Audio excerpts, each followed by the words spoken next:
لبيك اللهم لبيك لبيك لا شريك dari Dinas Tenaga Kerja dan Pemberdayaan Penduduk Aceh mengucapkan selamat kepada Bapak Ibu yang akan menaikkan ibadah haji.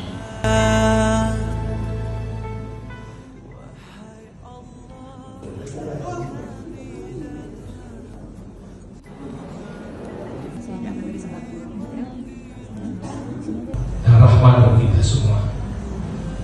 Seperti disampaikan oleh Pak Faisal Dahlan tadi, penantian yang sangat panjang dengan daftar tunggu kita di Indonesia sampai dengan 15 tahun lebih. Ihdinas siratal mustaqim siratal ladzina an'amta 'alaihim. Itu jalan-jalan yang telah Kau berikan nikmat ke atas mereka. Wala mayyitan illa rahimta wala dhalan illa hadaita wala